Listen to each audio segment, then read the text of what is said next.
कामदा एकादशी विष्णु भगवान का बहुत ही उत्तम और मनोकामना पूर्ण करने वाला व्रत है।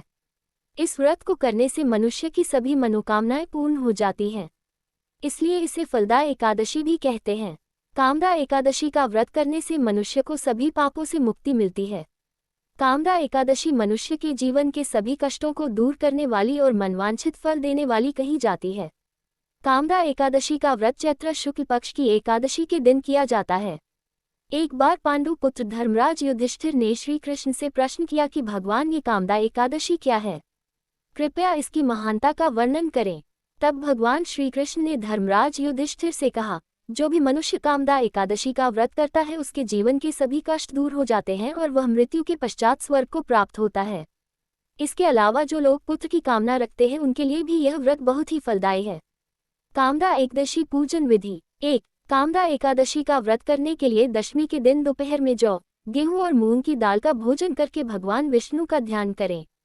इसके पश्चात दूसरे दिन सुबह ब्रह्म मुहूर्त में स्नान करके नीचे दिए गए मंत्र का जाप करके व्रत करने का संकल्प लें। 2. हमारे शास्त्रों के अनुसार कामदा एकादशी का व्रत निर्जला किया जाता है, पर यदि आप सक्षम नहीं हैं तो व्रत में फलाहार कर सकते हैं। व्रत का संकल्प लेने के बाद सफेद स्वच्छ वस्त्र धारण करके विष्णु भगवान की तस्वीर स्थापित करें। 3. अब विष्णु भगवान की तस्वीर को पीले गेंदे के फूल, आम, खरबूजा, तेल, दूध और कुछ मीठा अर्पित करें।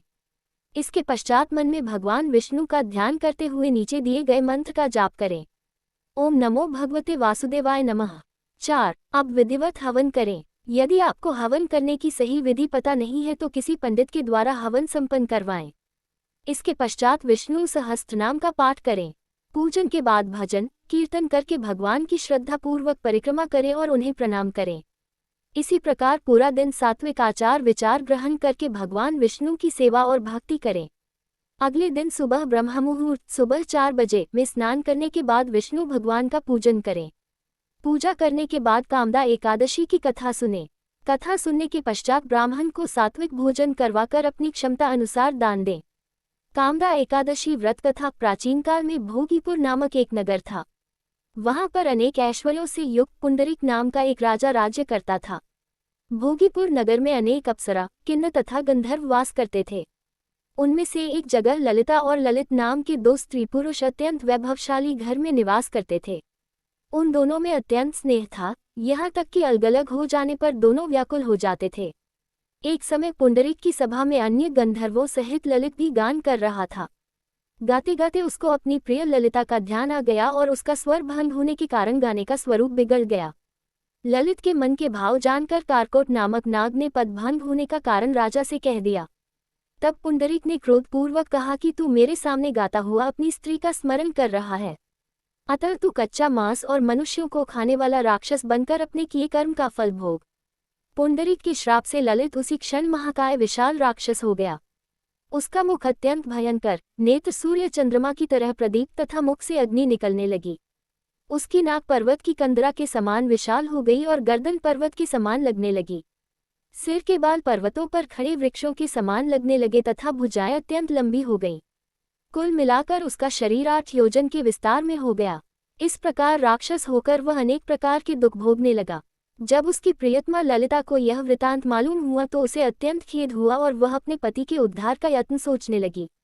वह राक्षस अनेक प्रकार के घोर दुख सहता हुआ घने वनों में रहने लगा। उसकी स्त्री उसके पीछे पीछे जाती और विलाप करती रहती। एक बार ललिता अपने पति के पीछे घूमती घूमती विंध्याचल पर्वत पर पहुंच गई, जहां पर श्रृंगी ऋषि का आश्रम था। ललिता शीघ्र ही श्रृंगी ऋषि के आश्रम में गई और वहां जाकर विनीत भाव से प्रार्थना करने लगी।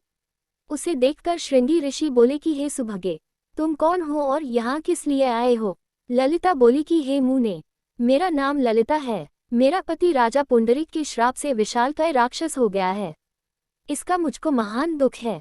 उसके उद्धार का कोई उपाय बतलाए। श्रृंगी ऋषि बोले, ही गंधर्व कन्या, अब चैत्र शुक्ल एकादशी आने वाली है, जिसका नाम कामदा एकादशी है। इसका व्रत करने से मनुष्य के सब कार्य सिद्ध होते हैं। यदि तू कामदा एकादशी का व्रत कर उसके पुण्य का फल अपने पति को दे तो वह शीघ्र ही राक्षस योनि से मुक्त हो जाएगा और राजा का श्राप भी अवश्यमेव शांत हो जाएगा। मुनि के ऐसे वचन सुनकर ललिता ने चैत्र शुक्ल एकादशी आने पर उसका व्रत किया और द्वादशी को ब्राह्मणों के सामने अपने व्रत का फल अपने पति को देती हुई भगवान से इस प्रकार प्रार्थना करने लगी, हे प्रभु, मैंने जो यह व्रत किया है इसका फल मेरे पतिदेव को प्राप्त हो जाए, जिससे वह राक्षस योनि से मुक्त हो जाए। एकादशी का फल देते ही उसका पति राक्षस योनि से मुक्त होकर अपने पुराने स्वरूप को प्राप्त हुआ। फिर अनेक सुंदर वस्त्राभूषणों से युक्त होकर ललिता के साथ विहार करने लगा। उसके पश्चात वे दोनों विमान में बैठकर स्वर्गलोक को चले गए। वशिष्ठ मुनि कहने लगे कि हे राजन, इस व्रत को विधिपूर्वक करने से समस्त पाप नाश हो जाते हैं तथा राक्षस आदि की योनि भी छूट जाती है। संसार में इसके बराबर कोई और दूसरा व्रत नहीं है। इसकी कथा पढ़ने या सुनने से वाजपेयी यज्ञ का फल प्राप्त होता है।